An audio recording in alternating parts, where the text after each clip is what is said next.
Good evening నమస్తే మీరు చూసిన బేసిక్స్ ప్రతిగా ఇక్కడ ఆల్మోస్ట్ షో కోల్డ్ ప్రతికా షో అని ఇవాళ మన షోలో ఒక గెస్ట్ వచ్చేస్తారు బై డిఫాల్ట్. కానీ ఈ గెస్ట్ని చూస్తే చాలా ఆటో డ్రైవర్లకి వెళ్ళి ఒక బిజినెస్ పర్సన్ కూడా ఫుల్ టు అరే ఏం బై ఎట్లున్నో బై అనేస్తారు బై డిఫాల్ట్. ఎందుకంటే ఆ అప్నా పని ఇచ్చేసిండు ఈ పిల్లగాడు. సో ఎవరు ఈ పిల్లగాడు నేను చెప్పే ముందు పోయింది చెప్పాలి. ఓకే, ఏవి అంటే అవి హిందీలో నీడ వేసుకోవాలి చవి నేను ఏం మాట్లాడుతున్నా అర్థం కాక చూస్తున్నారు రచ్చర్ అవి. Hi good evening. Good evening. నమస్తే. మేము కదలలేము, వెనుక మాకు మైక్ సిస్టమ్ ఉన్నాయి ఇక్కడ. సో ఎట్లా చేస్తున్నాం? అంత క్షేమమా? సూపర్. అంత కూల్. సరే రవి అందరు ఎరికే జబర్దస్త్ లో చేస్తావు.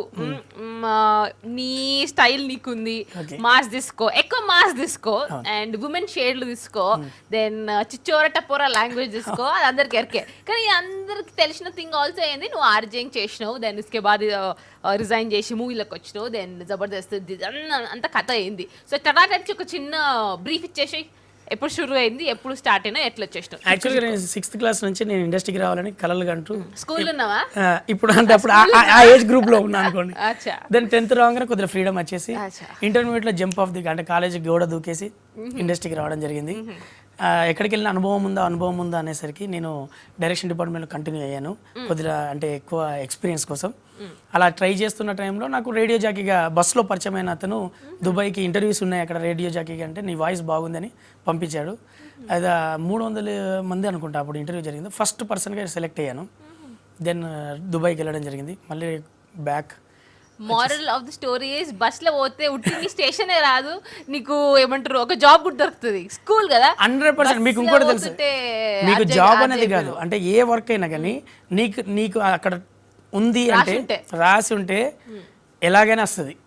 గాలిపంటు అంటే ఒక పేపర్ కూడా మీద పడుతుంది, అలా చూస్తే ఇంట్రెస్ట్ ఉంటుంది. కానీ ఏమన్నా బస్లో కూర్చొని బస్ స్టేషన్ పోయే బదులు రేడియో స్టేషన్ పోయినావు. Very nice. స్కూల్ అది కూడా దుబాయ్ రేడియో స్టేషన్. ఏదో బై రేడియోనే కదా. సో उसके बाद क्या हुआ? తర్వాత అదే నాకు కొద్దిగా డబ్బులు కనపడేసరికి అమ్మాయి ఈ లైఫ్ సరిపోయింది, మళ్ళీ నేను ఇండస్ట్రీకి వెళ్ళాలి. అక్కడ కాలింగ్ అంటే నా మనసు అంటే ఇండస్ట్రీకి ఎప్పుడు వెళ్దామా అని బ్యాక్ టు ఇండస్ట్రీ. మళ్ళీ స్ట్రగుల్స్లో మళ్ళీ డైరెక్షన్ డిపార్ట్మెంట్ కొన్ని సీరియల్స్కి చేశాను.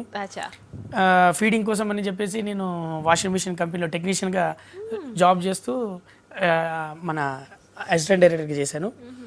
ఇక నేను టీవీలో చూశాను ఫస్ట్ ఎపిసోడ్ జబర్దస్త్. చూశాక ఇది ఎలాగైనా చేయాలని చెప్పేసి ట్రయల్స్ చేస్తే చంద్రన్నను కలవడము, చంద్రన్న ఫస్ట్ విజిట్లోనే యాక్సెప్ట్ చేసి నాకు ఒక డైలాగ్ ఇవ్వడం, నేను చెప్పడం, టకాటక్ ఫస్ట్ ఎపిసోడ్ రిలీజ్ అవ్వడం.